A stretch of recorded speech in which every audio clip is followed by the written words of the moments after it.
Bismillahirrahmanirrahim. Alhamdulillahilladzi arsala rasulahu bil huda wa dinil haqq liyudhhirahu 'ala ad-din kullih wa kafa billahi shahida. Allahumma shalli wa sallim wa barik 'ala sayyidina Muhammad wa 'ala alihi wa ashabihi ajma'in. Amma ba'du.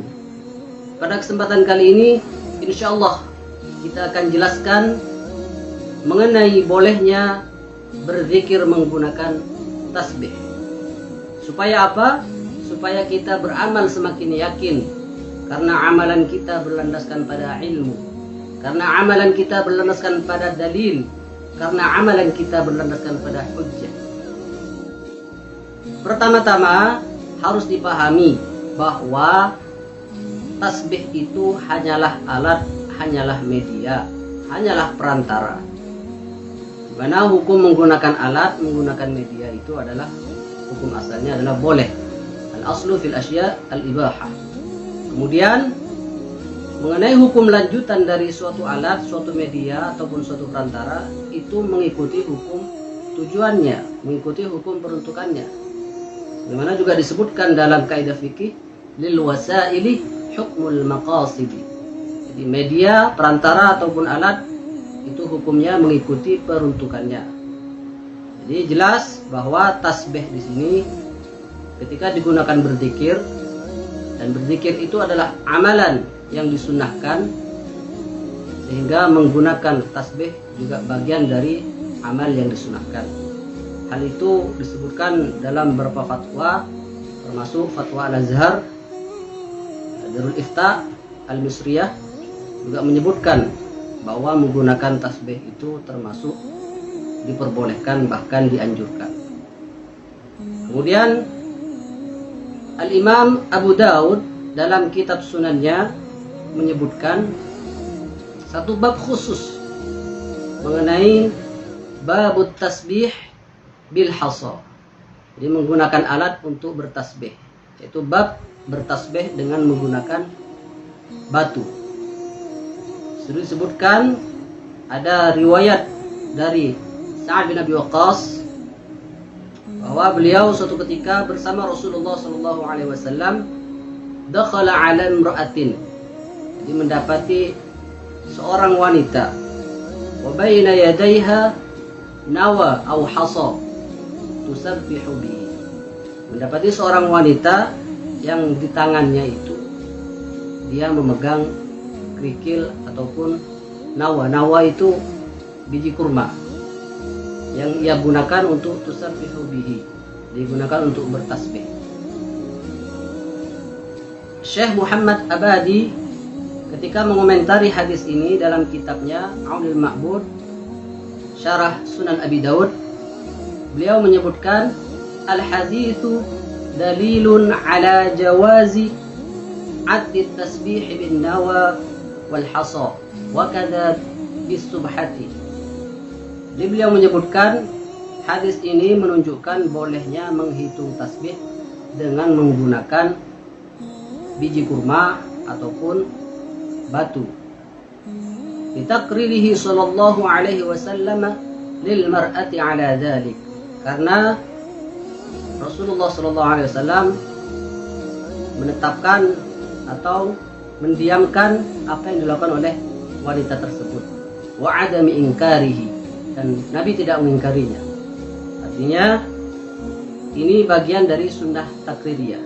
Jadi amalan menggunakan tasbih ketika berzikir itu berlandaskan pada sunnah takririyah, kepada hadis takriri, yaitu hadis-hadis yang Nabi SAW mengakuinya itu adalah perbuatan yang diperbolehkan. Dalam riwayat lain, Al-Imam At-Tirmidzi menyebutkan bahwa salah seorang dari Ummul Mukminin atau salah seorang istri Nabi sallallahu alaihi wasallam yang bernama Sofiyah radhiyallahu anha pernah berkata, "Dakhala alayya Rasulullah sallallahu alaihi wasallam wa baina yadayya 4,000 nawatin usabbihu bihinna." Suatu ketika, kata Sofiyah radhiyallahu anha, Rasulullah sallallahu alaihi wasallam memasuki kamarku dan mendapatiku sedang memegang 4.000 biji kurma. yang aku gunakan untuk bertasbih. Jadi banyak sekali sahabat-sahabat Nabi yang lainnya juga yang saat berzikir menggunakan media, menggunakan alat. Ada yang menggunakan kerikil, ada yang menggunakan biji kurma, dan juga ada yang menggunakan lainnya sebagaimana yang dilakukan oleh sahabat Nabi yang bernama Abu Hurairah radhiyallahu anhu. Beliau mempunyai tali yang diikat sebanyak 2000 ikatan, 2000 simpul. Wa kana la yanamu hatta yusabbihu 12,000 tasbihah. Di mana beliau selalu bertasbih sebanyak 12.000 sebelum tidur dengan menggunakan simpul-simpul yang beliau siapkan itu. Kemudian ada lagi asar yang disebutkan oleh Al-Imam Ahmad rahimahullah dalam bab zuhud. Beliau menyebutkan seorang sahabat yang bernama Abu Darda radhiyallahu anhu, di mana beliau mempunyai sebuah kantong yang berisi biji-biji kurma, dan hanya khusus biji kurma ajwa. Kana idza shallal ghadata, di mana sahabat ini menggunakannya ketika setiap selesai sholat subuh.